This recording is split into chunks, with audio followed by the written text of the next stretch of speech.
One thing I always do talk about on my social media is the difference, though, between gut healing and overall gut health.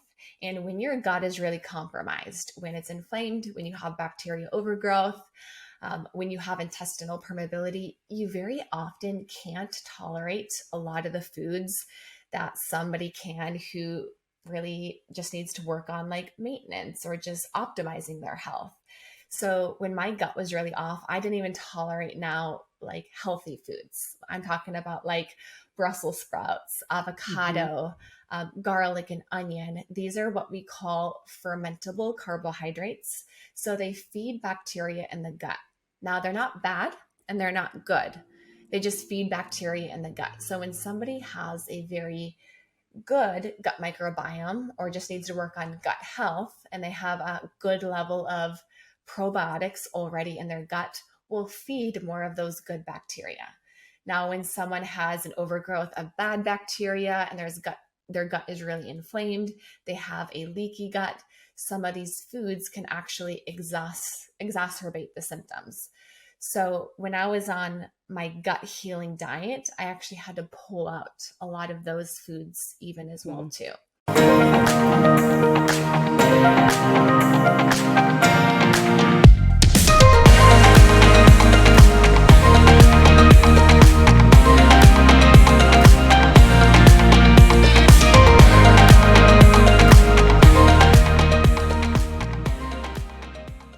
Welcome my guest, Rachel Scheer. She is a functional medicine nutritionist who received her degree by Baylor University in Nutrition Science and Dietetics, and also became certified in functional medicine. Rachel's journey as a nutritionist began in bodybuilding and athletic performance. However, a couple years into her practice, she began to suffer severe gastrointestinal dysfunction. After many false diagnoses, spending thousands of dollars on doctors' visits and tests, and one doctor eventually suggesting her removal of her entire large intestines, Rachel decided to take her health into her own hands by taking a gut-centric approach to her healing.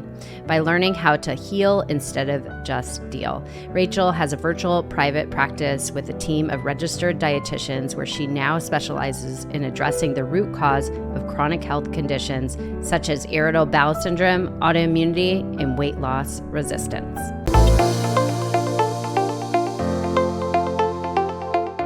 All right, welcome again to another episode on Passion, Love, Pursuit podcast. I am absolutely honored to welcome today's guest, which is Rachel Scheer. Welcome to the show. It is such an honor. Obviously, we've been chatting it up before pressing record, but I'm just so happy to have this conversation. So thank you for being here. Erica, it's an honor to be on your show. This has been a long time coming. I know we have a ton of mutual friends and they've just been raving about how awesome your podcast is. So I'm super excited to be here today. Thank you so much. Yeah, actually, we were introduced by Amberly Lago. I'm just going to give a little shout out to her and her podcast, True Grit and Grace. Everything she is doing and serving in the world today is amazing. And that's what it's all about this is relationships. This whole idea of podcasting is building relationships and having these meaningful conversations so we could help others in the world thrive and become their healthiest, most vibrant, authentic self. That's my mission, at least. And I'm just so happy to share the space with you because, as I was mentioning, gut health, this topic today, to me is one of my most passionate topics to talk about. I feel like I could geek out about it and it sounds really weird, like gut health, woohoo. But it's so critical because I know your journey is very much the same path or not same path. Sorry, let me take that back. Yours is way more expansive and deep than mine was, but I also struggled with gut health in my own way. And it's one of those things I kind of relate it to back pain. When you have a severe back pain, you feel just thrown off. You feel you can't do anything. Your mind is just, elsewhere and you can't focus and you just feel like you just want to lay in bed. I feel like gut health is the same. It really disrupts your mental clarity, your focus, your ability to just work out or eat right, whatever it is. It just throws off the whole flow of life. And so it's been my struggle. So I geeked out about it. And luckily I learned I learned most of the things to avoid having gut issues. And I feel it's constantly something you have to be aware of, because I think it's so often these days, certain foods will throw you kind of off balance. And so you have to be more mindful to understand your own body and how you react to things. So anyways, what I'm trying to say is I could deeply, deeply understand your passion about this subject, but I want to start by going into your journey. What led you into becoming so passionate about helping others with gut health and really healing their gut? Yeah. And Erica, you nailed it 100%. Like, the gut is connected to every system in the entire body. And unless you've actually had gut issues before, you don't really realize how much it really does play an effect, not only between just like your digestion, but your mental health is really, really affected. I know when my gut was off, my confidence suffered, my business suffered, but it was also because of my gut being off that it led me to the career that I'm now in. So I'm so thankful for everything that I've walked through, but it's kind of an interesting story that got me more into gut health and functional medicine, because I come from more of the athletic side of it very, very early on. So I was a gymnast and I was a dancer growing up. So when I went off to college, I wanted nothing more than to just, help people lose fat, build muscle, get to the best shape of their lives. And it was something I really, really loved, because for me, gymnastics, dance, athletic performance was really an escape. And I think for anybody who's ever made fitness a part of their life, they'll say it's their therapy. It's been their outlet. So it was really a lot of that for me. But when I went off to college, I decided I wanted to become a registered dietitian. So how can I reach my epitome of athletic performance? Well, we need to address our diet and really get that to a place where we can perform our very, very best. But it was during my time at Baylor where I actually picked up weightlifting. And this is where the fitness freak that most people see online really, really came to life. And there was something about pushing my body to the extreme and seeing what I was really, really capable of. I honestly loved it. And it started off as a very, very healthy venture. And I'm sure a lot of the listeners can even maybe relate to this, but like feeling like there's something where you can really see your true potential. And that's what a lot of what bodybuilding was for me. I could see what my true potential was. And I was also really, really good at it. And I started into competing at bodybuilding, but it was about a few years into my bodybuilding career, getting to about, I'd say, 10% body fat, where I actually started to deal with a lot of health issues. Now, I would say, looking back, I felt like I was the epitome of health at the time, right? I was a dietitian. I had now graduated from Baylor with my degree in Nutrition Science and Dietetics. I was even working in clinical in the hospital, so helping other people with nutrition. I was super into fitness, and my diet on paper was what we would call macro friendly, right? So I was getting in enough protein. I was paying attention to my carbohydrates and how much fat I was getting. But there was a lot of other things that had caused my gut to become off that I'll get into. But it was 3 years into competing, really honestly at the peak of my bodybuilding career. I had actually just won first place at a competition, stepped off stage, had that trophy, and I was like, I feel awful inside. I had anxiety. I was depressed. My thyroid had actually completely plummeted at this point. So I had to get on thyroid medication. And my gut actually was the most bothersome to me. I would look 6 months pregnant at the end of every single day, so bloated. And I could even no longer use the restroom anymore. So I started to do various laxatives, and I did what most of us do, right? I went to the doctor. I went to a gastroenterologist, and they're like, okay, let's run some blood work. All of that came back normal. They told me to just take a probiotic and, kind of sent me on my way. Things continued to get progressively worse and worse for me. So I went to another specialist. I went to an endocrinologist. They did all the all their blood work, the scans, and again, everything came back normal. And I was put on birth control too, to kind of balance my hormones that were off. And I continued then for the next few years to search for answers, but my health continued to get worse and worse, and especially my mental health. I was depressed every single day, part of the fact because I had no idea what was really, really going on in my body. And I felt like I was a healthy person. You know, I was physically fit. I was working out. My diet wasn't what I thought at the time, terrible. So I really didn't understand why all of this was really, really happening to me. I did then a colonoscopy, endoscopy, CT scan, MRI, even went to the Mayo Clinic because I was so desperate for answers. And I was always just slapped with a label of IBS or irritable bowel syndrome and sent on my way. And if anybody has followed my content before, I always talk about how I consider IBS to be a trash can diagnosis, because it's really not a diagnosis at all. It's really just an accumulation of symptoms. It's like you have an irritable bowel, right? I know, yes, I have an irritable bowel. That's why I'm here. Help me figure out the why. And very often with Western medicine, which I'm not against by any means, but we tend to just give people a label based off of these symptom clusters. So you go to the doctor and you say, hey, I have depression. And they may do some blood work, rule out anything really major. And they say, hey, you have depression. Here's a medication. You know, people who have like IBS or that irritable bowel syndrome, very similar. They'll rule out anything major, which isn't important, things like ulcerative colitis, Crohn's, and then they'll say, hey, you have constipation, you have an irritable bowel. And although that is true, that is still part of the symptom.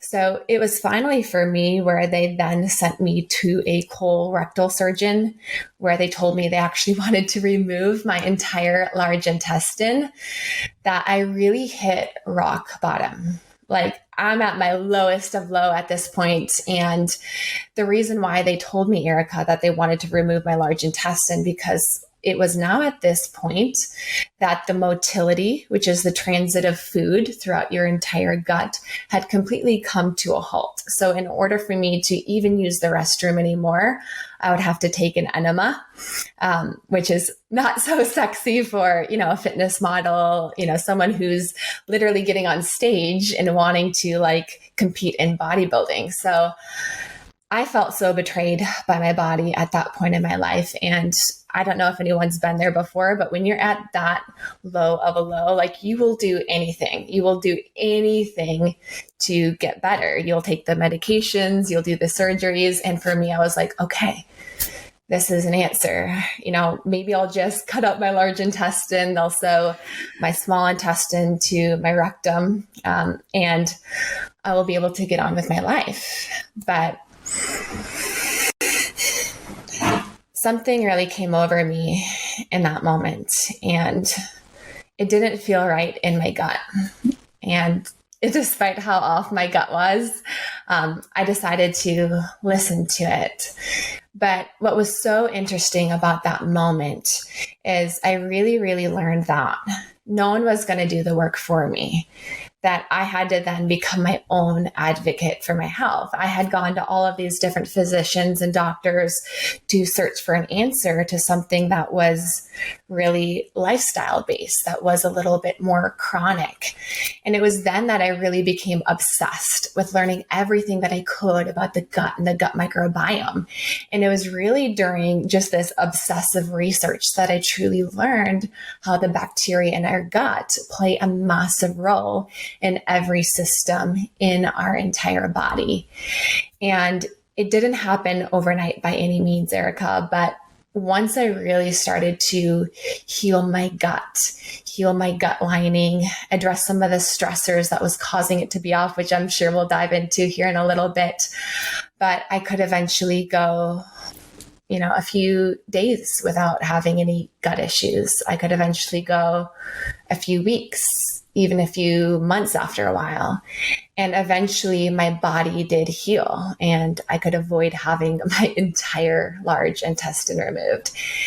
And for me, once I learned like the power of our gut and our microbiome, I was just like on this mission. Like more people need to hear about this. More people really need to learn the role that our gut plays in all of these different systems in our body.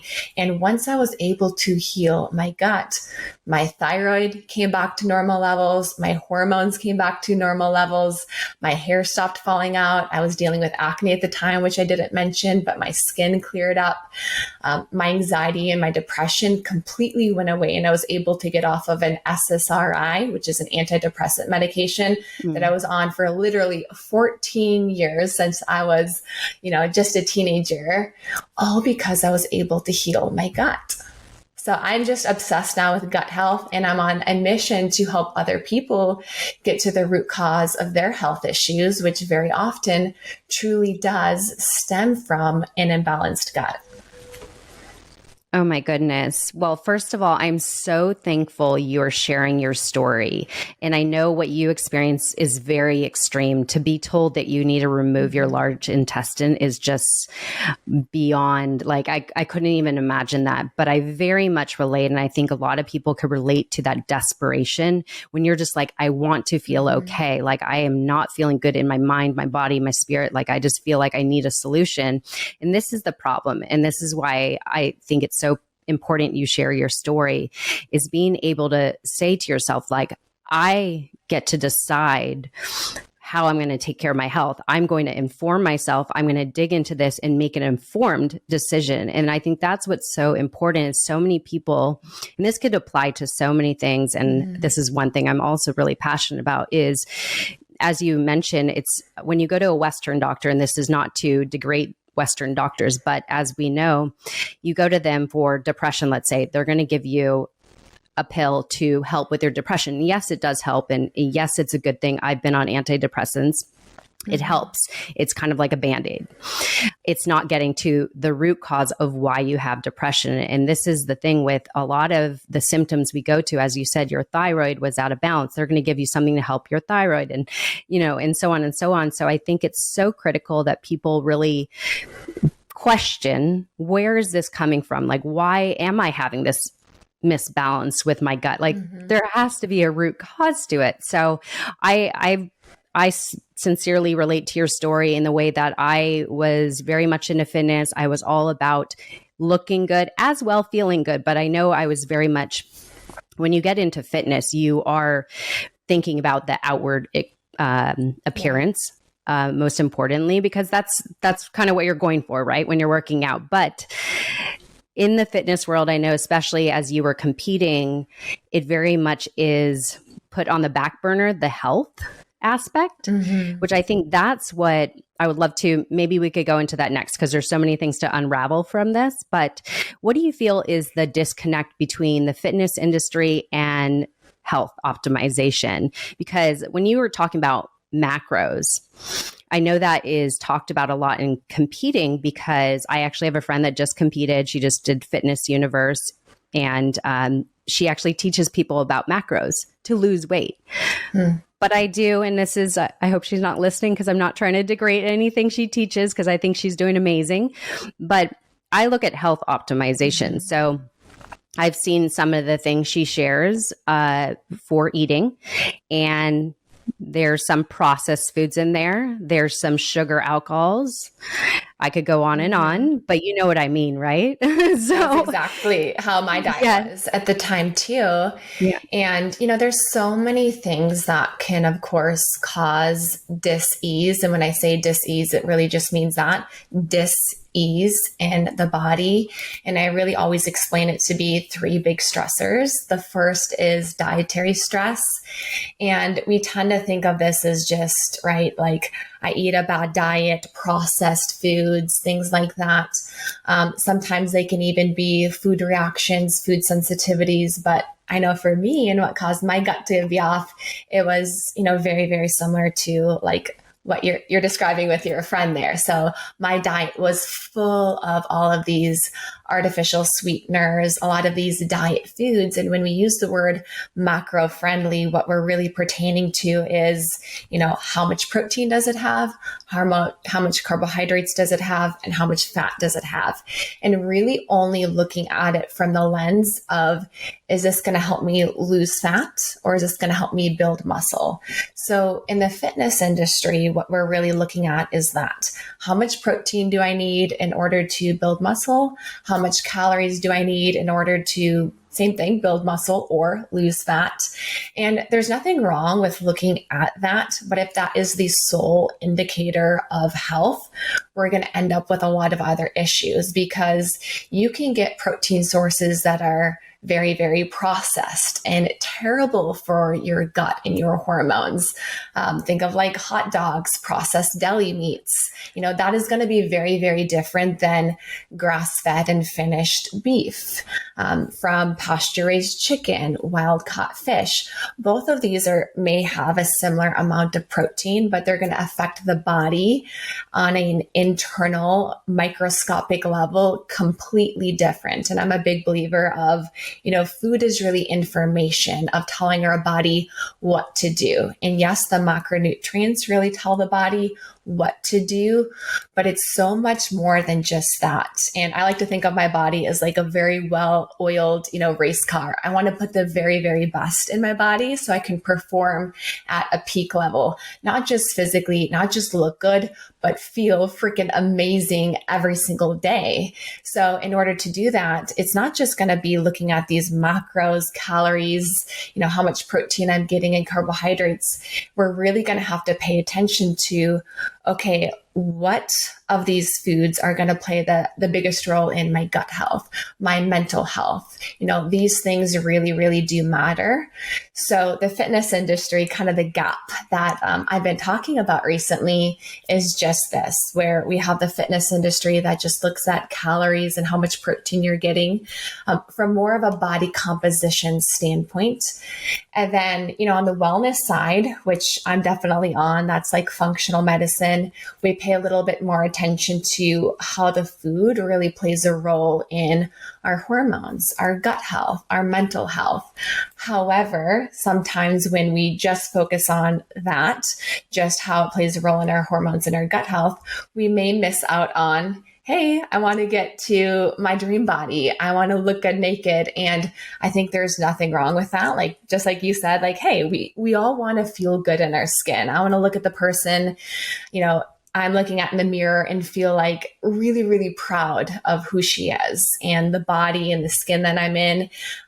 So I think it really is both. We need a combination. We need to pay attention to, am I getting enough protein to support my skeletal muscle mass? Because our muscle is really actually the largest organ in our entire body. And if we have optimized skeletal muscle mass, that's going to be one of the best things we can do for anti-aging, keeping inflammation low. Our metabolic function is going to work better because we actually burn more calories with the more muscle mass we have. So super important to look at, but we can't just look at that alone. We really do need to pay attention to how this food is information telling our body really what to do from a hormonal standpoint, from a neurological standpoint. And my mission I'm really on, and even with my group coaching model I just came out with, my gut health repair program, it's doing a little bit of both. It's helping people remove the foods that cause a disruption in their gut. So these can be things like industrial seed oils, vegetable oils, artificial sweeteners, which are very, very prevalent in a lot of the diet foods that I know I used when I was competing in bodybuilding and in the fitness industry. It's in all of the pre-workouts, the post-workouts. And oh my gosh, I was putting artificial sweeteners like in my coffee, and it was in my food like multiple times per day. Yes, so yeah, you do. Yeah. Because you just want to eat food that tastes good, but we're trying to keep our calories as low as possible. But once we can remove a lot of those things that cause our gut to be off, but still pay attention to, yes, how much protein do we need? What are our goals? Do we want to lose weight? Do we want to build muscle? I think that's where we can find that happy middle ground where the area is a little bit more gray. It's not far on the extreme of one side. I know a lot of people who can eat really, really healthy foods, eat things like raw almonds and avocado and great quality fish, but really overdo it and still end up not getting the results that they want. So it is a little bit of an overlap between the two. Yeah. So let's go into that. So I know you mentioned let's talk about your healing journey, because what you had to go through and probably the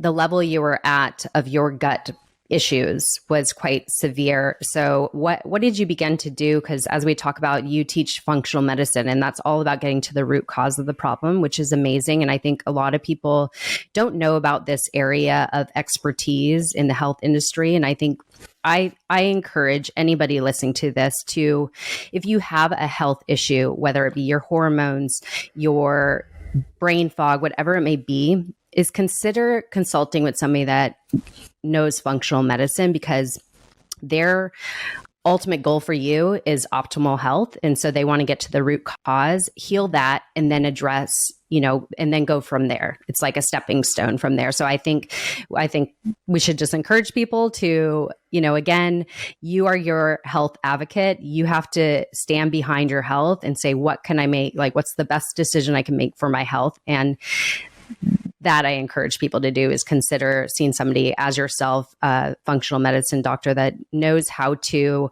really get to the root cause. So anyways, healing your gut, where did you begin? I know you were just talking about knowing what foods cause this misbalance in your gut microbiome. So I know you digged very deep into this subject. So where did you go from here to heal and then thrive?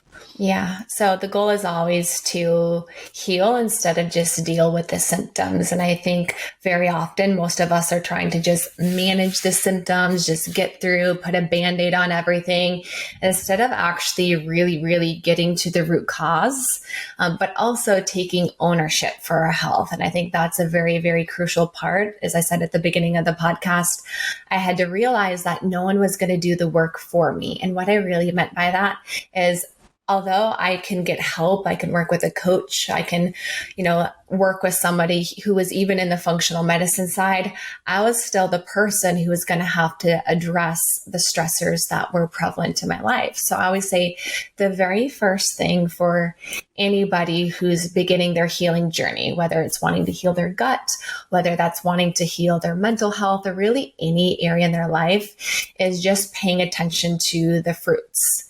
What are the fruits really in my life? And for me, my fruits were burnout, exhaustion, gut issues, these hormone imbalances. So once I was able to realize, like, I have some rotten fruits in my life, it then allowed me to do the work to seek for answers. Now, for my healing journey, I really had to address, two big areas. One was the stress side, the mental health side of it. And the second side of it was, of course, the dietary side. And the human body is incredible. Once we can remove the stressors that cause it to be off, it wants to heal. It wants to thrive. But part of what is difficult is identifying it and also taking ownership in these different areas. I typically like to start with the dietary side because it's a little bit more tactical. So for me, it was removing all of the things that were causing my gut to become off. Now, I could do all of the different scans, the MRIs, but no one was really actually saying, like, hey, what are some of the foods that you're eating that could actually be throwing off your gut? Instead, it was just, here's a medication, here's a probiotic. And there's nothing wrong with a probiotic. Like, I have my clients get on probiotics all the time. But if we're thinking a single probiotic, which is like a drop in the ocean, is going to fix a multitude of emotional stress, sometimes trauma, poor diet, then I think we're really, really fooling ourselves. So I then pulled out some of the things that were causing my gut to be off. And I did a lot of research to try to learn what some of those things were. I mentioned a couple of them, but they're industrial seed oils, vegetable oils. These are very, very inflammatory fats that cause inflammation in the gut and a breakdown of the gut lining, sometimes even an overgrowth of bad bacteria in the gut. The second was artificial sweeteners, which I mentioned as well, which was super prevalent in my diet coming from the fitness industry. It was in all my pre-workouts, my post-workouts. I was putting it in my coffee. Now, although artificial sweeteners are 0 calories, they still feed the bacteria in the gut. So if you actually look at some of the side effects of sucralose, which is probably one of the most common artificial sweeteners, you'll see symptoms listed of bloating, constipation, diarrhea. Well, why is this? And that's because these are still food sources for bacteria in our gut. For some people, it may be more processed foods. The standard American diet, just in general, is very, very bad for our overall gut health. And it feeds a lot of bacteria in our gut microbiome, which can lead to something called SIBO, which is small intestinal bacteria overgrowth. And why this really, really matters is because when we have an inflamed gut from the foods that we're eating, when we start to develop bacteria overgrowth because of a high sugar diet, artificial sweeteners, inflammatory fats, this is actually what leads to a lot of the other chronic issues. So the bacteria in our gut, like I said, eat what we eat, but as a byproduct, they produce a bunch of gas. They produce either hydrogen gas or they produce methane gas. And for some people, they can get one more than the other. Methane tends to be more constipating, slows the motility down in the gut, and hydrogen tends to cause more diarrhea for people. So now that the bacteria is high in the gut, our gut's inflamed, we're now getting this overproduction of all of this gas, leading to the chronic bloating, looking 6 months pregnant at the end of every single day. But because our gut is also connected to all of these other systems, like our brain, this can actually lead to things like chronic brain fog, because 90% of our serotonin is made in the gut. This can actually lead to things like anxiety or depression, because our thyroid hormone T4 is converted to T3, which plays a massive role in our metabolism, happens in the gut. This is where we start to see all of these other systems becoming off, the hormonal imbalances, the mental health issues, and all of that stemming from the bacteria that is now overgrown in our gut, some of the inflammation there, and some of the other things we start to see is some leaky gut, and that can be brought on from some of those dietary stressors. But one of the other really, really big ones that I haven't mentioned is stress. Now, we tend to think of stress as like, I have a little bit of work stress. You know, I had a fight, this morning with my boyfriend, which that was me. Those are all normal stressors. Now, what I'm really talking about when I say stress is chronic, unaddressed stress, where our body is constantly in this state of fight or flight. So people who have trauma, they're more reactive with their nervous system, so they can be easily activated and go into this fight or flight state. Well, why does that matter? Well, when our body is in a fight or flight state, what actually happens is our entire digestive system shuts down. So we probably have all heard the analogy of like, I'm running from a tiger. So all of our energy is going towards, that fighting type response, not going towards rest and digest. So when our digestive system shuts down, this can actually lead to that slowdown of the motility. And it can also lead to some of that bacteria to overgrow because it's just sitting there in the gut. On top of that, we tend to get a higher level of cortisol, our stress hormone. We know when we have chronic levels of stress. And one of the things bodybuilders try to do is they avoid cortisol like a hawk, because cortisol is very, very catabolic, meaning it breaks things down. It breaks down muscle tissue. So bodybuilders want to avoid cortisol, keep it as low as possible so they can maintain their muscle tissue. However, our gut lining is also a muscle tissue.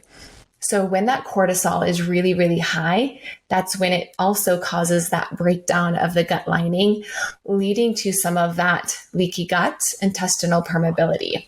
So now it kind of starts to make sense. I have a leaky gut, I have an inflamed gut, and I have bacteria overgrowth that is now affecting all of these different, systems in my body. Everything. So that's where the very first step is, besides paying attention to those fruits, is really looking at what are the stressors in my life? What are my dietary stressors? What are my emotional stressors? Is it poor sleep? Is it chronic work stress where my body's just constantly burnt out in overdrive?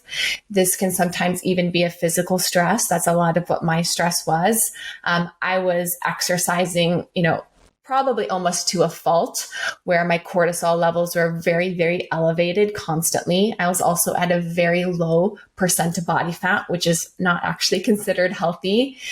And then I had some unaddressed trauma, to go along with it. So looking back, hindsight 2020, I'm like, oh my God, it makes sense why my Everything gut adds up. Yeah, why my gut became off in the first place. So first, I started to really remove a lot of those dietary stressors, worked a little bit on some of the physical ones, like down tiering how much physical output I was having, upping some of my calories overall. But then number two, I started to add in things that helped my gut heal overall. So removing the stressors. Part two is adding in things to support our overall gut health. Now, one thing I always do talk about on my social media is the difference, though, between gut healing and overall gut health. And when your gut is really compromised, when it's inflamed, when you have bacteria overgrowth, when you have intestinal permeability, you very often can't tolerate a lot of the foods that somebody can who really just needs to work on like maintenance or just optimizing their health. So when my gut was really off, I didn't even tolerate now like healthy foods. I'm talking about like Brussels sprouts, avocado, garlic and onion. These are what we call fermentable carbohydrates. So they feed bacteria in the gut. Now they're not bad and they're not good. They just feed bacteria in the gut. So when somebody has a very good gut microbiome or just needs to work on gut health and they have a good level of probiotics already in their gut, will feed more of those good bacteria. Now, when someone has an overgrowth of bad bacteria and their gut is really inflamed, they have a leaky gut, some of these foods can actually exacerbate the symptoms. So when I was on my gut healing diet, I actually had to pull out a lot of those foods even as well too. Some things you can do to support the healing. L-glutamine supplements can definitely help. L-glutamine is something that bodybuilders use post-workout to help speed up recovery, but it's also incredible for your gut lining because when we break down that gut lining, we actually pull glutamine out of the gut, and that's what leads to some of that intestinal permeability. So you can support the gut after removing the triggers or the stressors with things like L-glutamine. Aloe vera, licorice root, those things work incredibly well on top of it. But we still do have to remove what now has developed as a byproduct of some of these stressors. So for some people, this may be actually doing a protocol to eradicate some of the bacteria that's on the high side. So I did end up having to do a couple rounds of antibiotics, of different kinds of antimicrobials, which are really just herbs, things like oil of oregano, berberine, that can actually bring down the bacteria levels in my gut that was causing a lot of the bloating and the distension. So that helped a lot. For some people, they really don't have to do something that extreme, but my issues were, of course, definitely on the extreme side, with almost having to have my entire large intestine removed. But for a lot of people, honestly, just removing those stressors, adding in some good gut healing supplements, L-glutamine, aloe vera, licorice root, sometimes even some probiotics. I did mention that probiotics can be good, can be helpful. They can actually help fight off some of that bad bacteria. Our gut then really does have the ability to heal. They've actually shown that in as little as 3 weeks, our gut lining can regenerate itself if we remove the stressors that are causing that gut lining to break down. So for some people, it may take a little bit longer depending on if they have a ton of inflammation, bacteria overgrowth. For some people, they can actually change their gut in as little as, 3 weeks from a gut lining standpoint. And I actually had Dr. Amy Shaw come on my podcast recently, and she talked about how your gut bacteria can actually change in your gut in as little as 3 days by just changing the type of diet that you're eating. So switching to eating more things like high quality animal protein, to eating more like fruits and vegetables. I would say polyphenols, which are what give fruits and vegetables their bright colors, are incredible for our gut health. They've actually shown that they work just as well as probiotics at rebalancing out that bacteria in the gut. So there's a lot of different things we can do. Obviously, it's very individualized for each person, but I'd say one thing that everybody can start doing is, really looking at what are some of the stressors that they have in their life that may be contributing to their gut to be off, any of these other symptoms that are manifesting. And can we add in then some good foods to overall help heal the gut and help bring back, homeostasis and balance to our overall well-being? There's so much goodness in everything you just shared. And I relate a lot to what you shared as well, because I know I eat healthy and I've been this way for quite a long time. I eat very clean. I'm very mindful with what I put in my body and eating the right type of carbohydrates, clean food, and fruits and vegetables. And I know I sometimes have bloating problems here and there. And I say the same thing. I feel like I'm 3 months pregnant. It's like this big belly of bloat, and it's very uncomfortable. And I noticed, as you were mentioning, some of the foods that could cause this bloating is the cauliflower, the broccolini, and what's the other one? The garlic, the onion. And I notice I do have sometimes sensitivities to that. So if that be the case, if anybody listening right now feels the same way, they eat really clean, but then when they eat these certain vegetables that are healthy, what do you think? Because I know you talked about, is it SIBO? Is that what you said? Yeah, SIBO is small intestinal bacteria overgrowth. Mm-hmm. Typically, when we're really, really sensitive to a lot of those cruciferous vegetables, so very high fiber vegetables, that can be a sign of some bacteria overgrowth, but not always. If anybody eats, I would say, a pound of broccoli, they're probably going to be bloated just because the amount of fiber that they're eating overall. But if you're like that type of person who's like, oh my God, I had like one piece of broccoli and now I look like I'm 3 months pregnant, that could be a sign of an underlying bacteria imbalance in the gut. And then, so to heal that overgrowth of bacteria, would you say, and you already eat healthy, would you add in, like you said, the aloe vera, the glucosamine? Is that what you would do to address that? If you already eat healthy, you're already removing all the culprits. What would you do is adding in those extra like probiotics, or where would you go from there? Yeah. So then what that typically may mean is we just need to address the bacteria imbalance. So we need to rebalance the good and the bad bacteria in our gut. Now we can do that through a couple of different means. For some people who have extreme bloating, extreme issues like me, that's where antibiotics, from a Western medicine standpoint can be very helpful. There's a protocol that they use with something called Xifaxan and neomycin, great for small intestinal bacteria overgrowth because it's only localized to the gut. A lot of neuropaths use more herbal protocols, oil of oregano, berberine. Those are a couple of the ones that I mentioned. All of those can actually help bring down some of the bacteria in the gut. However, I don't always think that's necessary because, as I mentioned, our gut bacteria can actually change, very, very rapidly. So I think in this scenario, it may be pulling back on some of those vegetables for a little bit of time. So there's something called a low FODMAP diet, so low fermentation type diet, which can actually help bring down some of those symptoms. But in the meantime, we don't want to just pull out the foods and be like, oh my gosh, everything's fixed. So we can take them out for a period of time and then work on rebalancing the bacteria in the gut.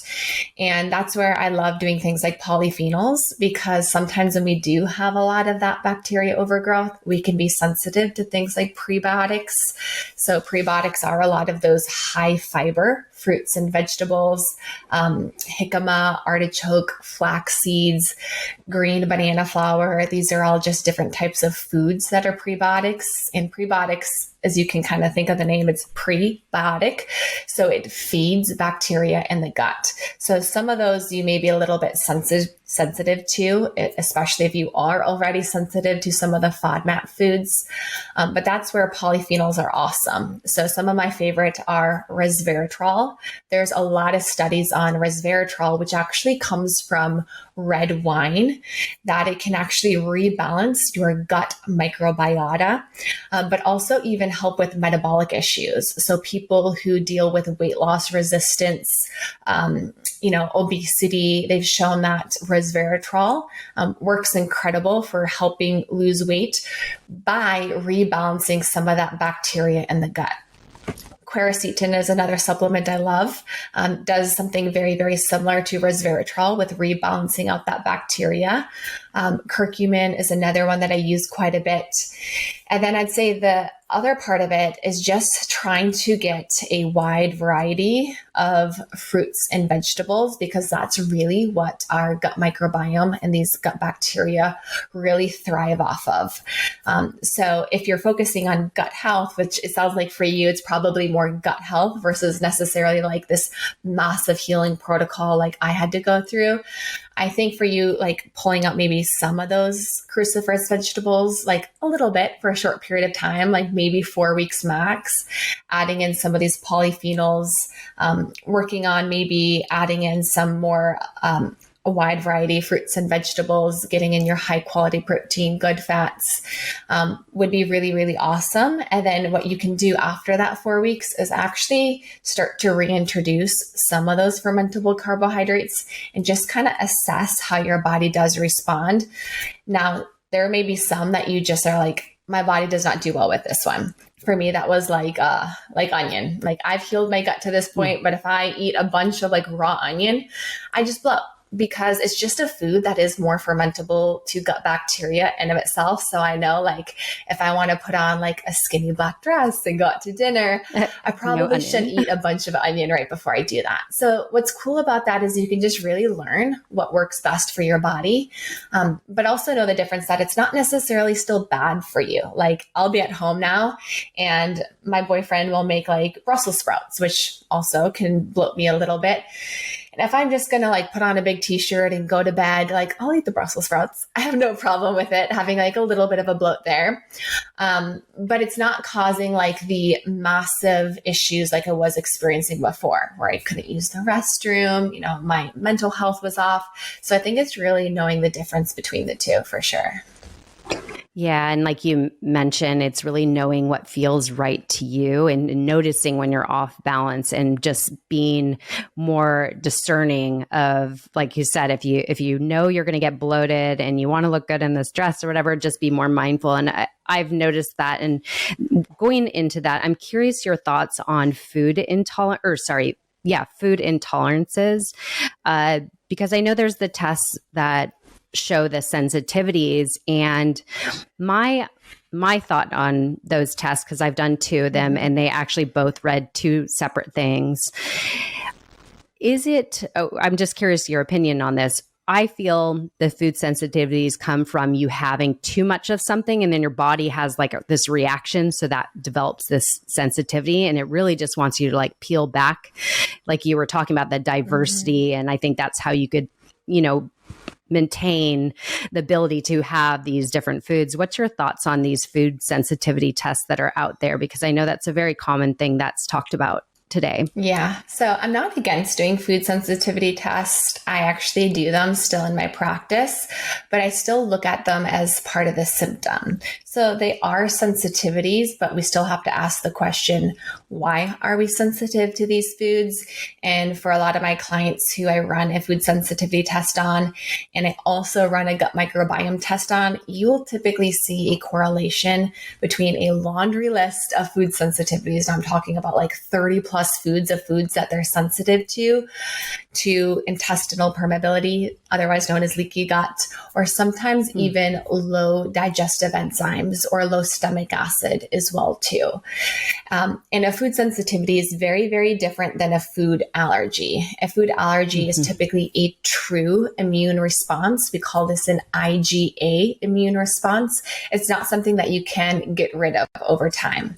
Now, a food sensitivity is a very different type of an immune response. It's an IgG or an IgA type immune response, and these can actually be created over time.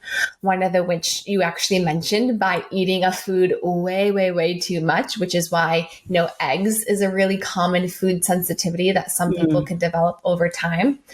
But really also we can develop a lot of these food sensitivities if we have some of that intestinal permeability, because what's happening is we're now getting some of these foods to leak into our bloodstream.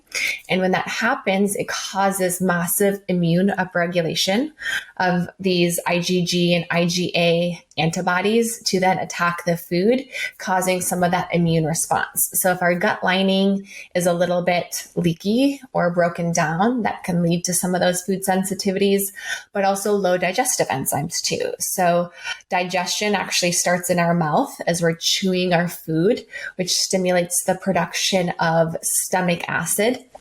Some people can actually be a little bit low in stomach acid if they're not chewing their food very well. They actually say that your food should be about the consistency of baby food before you swallow it, which I don't know about you, but mine rarely ever is. With how busy I am and how on the go that I am, we're all just like shoving food in our face. So we can have low stomach acid. Some people can have it for other reasons too, an infection. But we need that stomach acid to actually break down protein and, continue the whole digestive process. Low pancreatic enzymes can sometimes be, a reason too. So our pancreas produces enzymes, amylase, lipase, and protease to also help break down protein, carbs, and fats. So if any of these different systems are a little bit off, this can actually cause us to not break down foods very well. And that can even lead to the development of some of these food sensitivities because we're now creating some of these antibodies because there's undigested food there in the body, especially if we also have some of that leaky gut to go with it as well.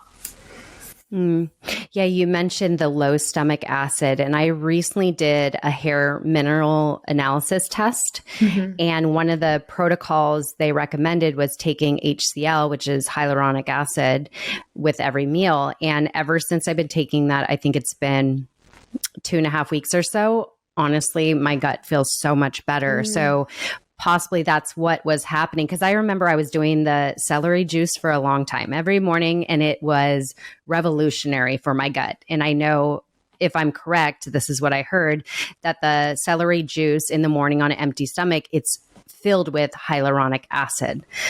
And so it was helping me then when I was doing it. And now that I'm taking the HCl, I've noticed a big difference. So I think that's something that's really important to kind of pull out there, that possibly, like all these things you're mentioning, it's something to look further into and see what are your symptoms, and kind of peel back the layer from that to see where it could be stemming from, the root cause of it. So so much information in here. I mean, it's just, and you are so knowledgeable in this. I love your passion for this subject, and you're wickedly smart in it, which is amazing.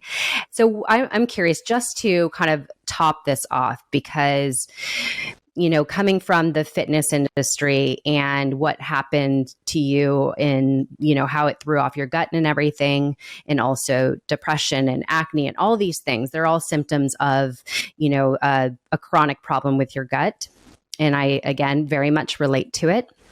I would love if you could kind of touch on the mindset around food and the diet culture, because for myself, which I'm sure you could agree, eating clean, eating these healthy foods, like you just want it more. Like I don't crave unhealthy food. Yes, I love chips and salsa. Yes, I love fries, like all these things, but I don't have this desire to go after it so often because I love vegetables. I love fruit. I love my grass-fed meat.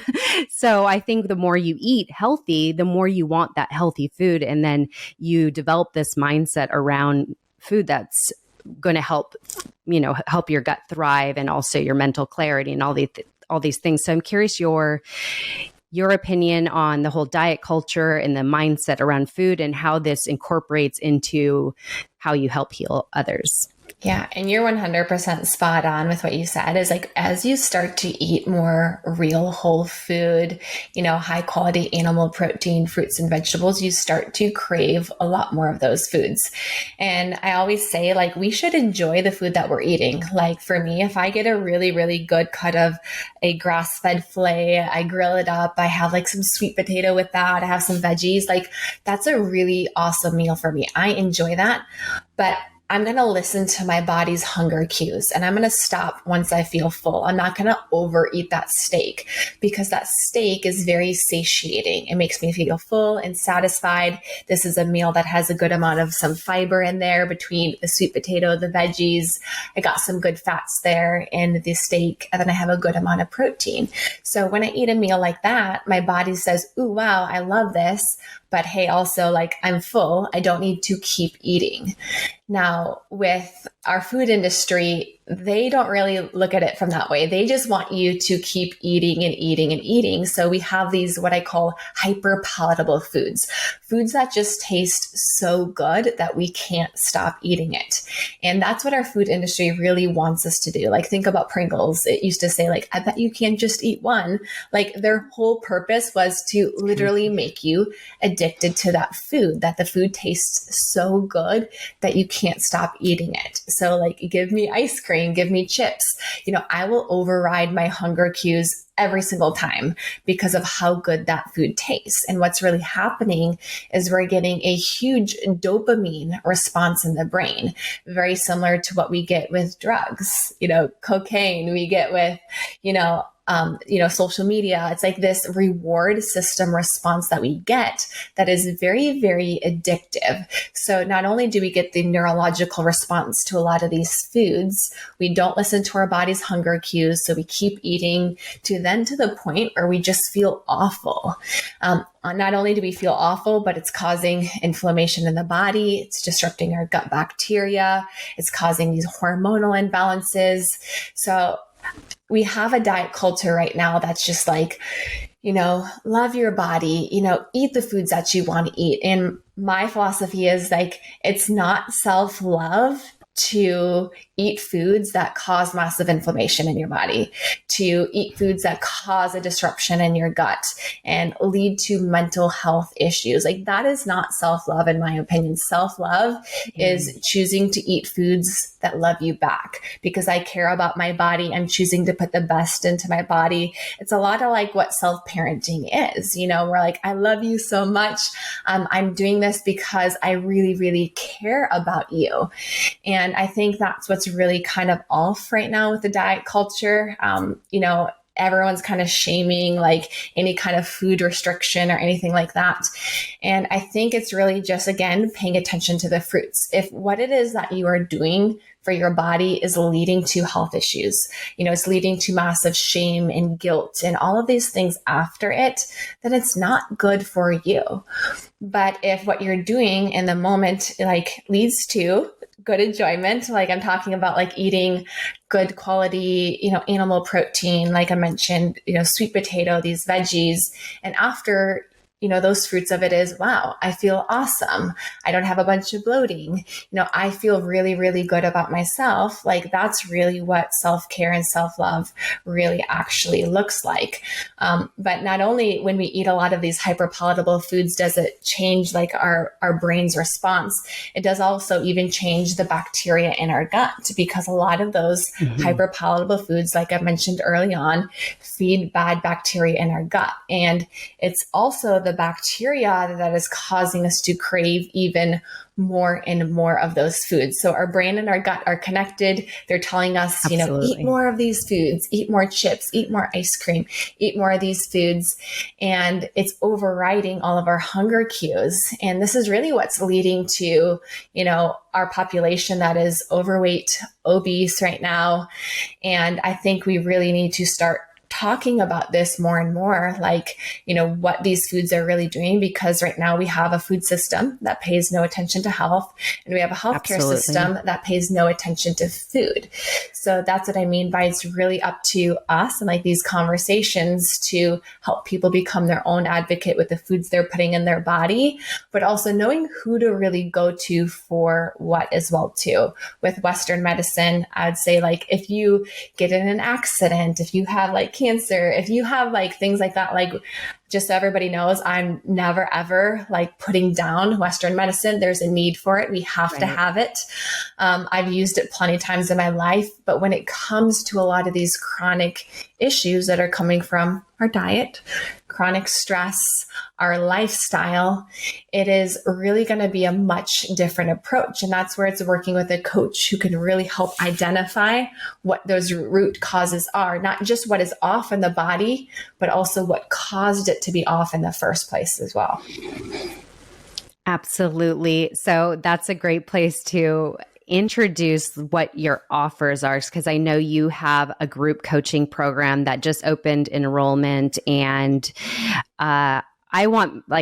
I am so interested in what you offer because, again, you are so knowledgeable in this area. And I truly think, as we've heard multiple times, our gut is 70% of our immune system. And as you touched on, it affects every area in our body, our mind, body, and just our spirit, really, just being off balance. So what is your program that you're offering? I know it's talking about the healing and then also being able to thrive.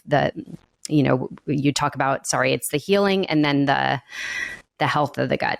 Am I correct? Correct. Yeah. And oh yeah, it's a combination of both of everything, between, paying attention to our macronutrients, looking at the fitness component. That is something that was a passion of mine from the very beginning. I haven't lost that passion. I just look at it from a very, very different way now, with paying attention to the foods, how they play an effect in our body.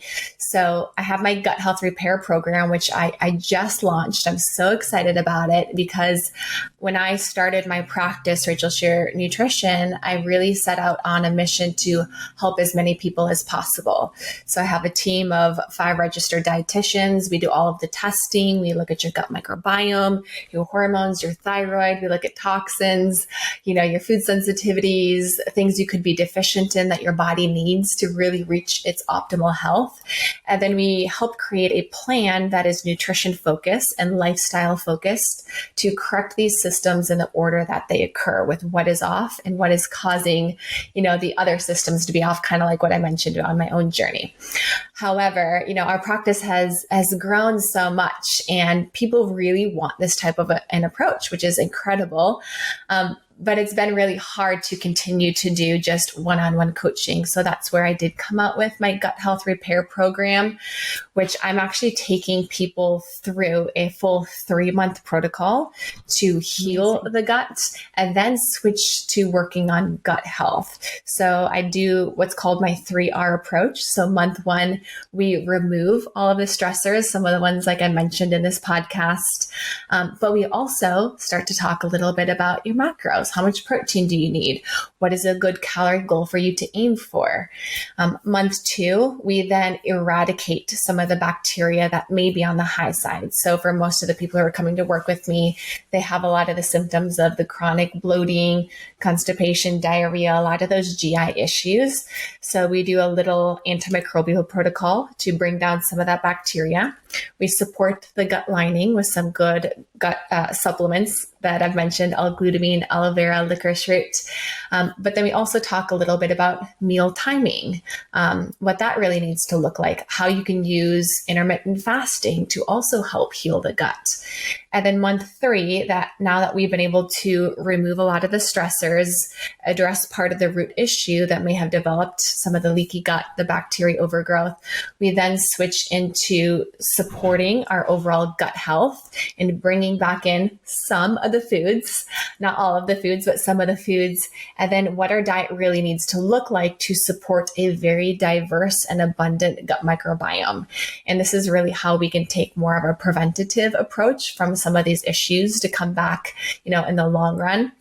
It doesn't come with all of the lab testing, but for most people, just like I said, addressing the lifestyle, addressing the diet, addressing some of even like their lifestyle stressors too, like this is incredible and will make like massive, massive changes in their life overall. Incredible. So I'll include all that in the show notes. And where can people best find you to follow you and learn more? Because you share a lot of insight on your Instagram. I know that I was kind of like digging into everything as well. And it's really great information you share. So where can people best find you? You did an awesome job. You found like a lot of the topics that I do talk about, a lot on my social media. So I love that. You can follow me on Instagram at Rachel Scheer.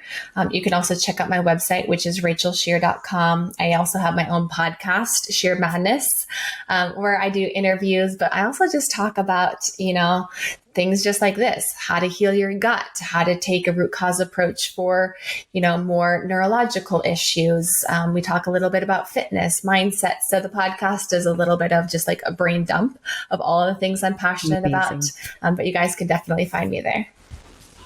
Rachel, thank you so much. This has been so great and so much information to take in. I mean, you dropped so much that people could really take from here and start implementing and probably, change their view on how they're taking care of their gut and just kind of looking at it and bringing more awareness to possibly what's going on in their own gut. So it's been so valuable. So thank you.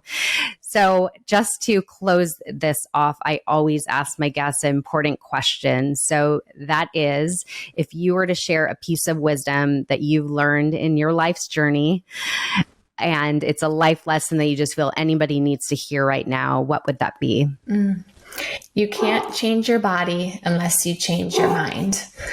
And what I really mean by this is the greatest work that we'll really ever get to do on ourselves is the work that we do on ourselves. And I know so many of us, we are wanting to really feel our best every single day. We want to create the life that we truly want for ourselves. And everyone who comes to work with me, who's listening to your podcast, we all want the same thing. We want to feel our best every single day. We want to wake up excited about life. And we want to create the life that we've really, really envisioned for ourselves.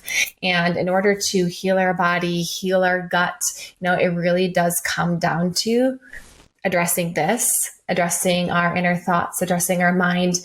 And once we change our mind, that's when we can really, truly change our body. We can heal our body and we can really create the life that we want for ourselves. So, Erica, you're doing amazing work with your podcast, your show. And I think really also spreading the message of what people really can lean into for who want to create this type of a life for themselves and really reach their, epitome of what they envision for themselves. So I thank you for having me on your show today.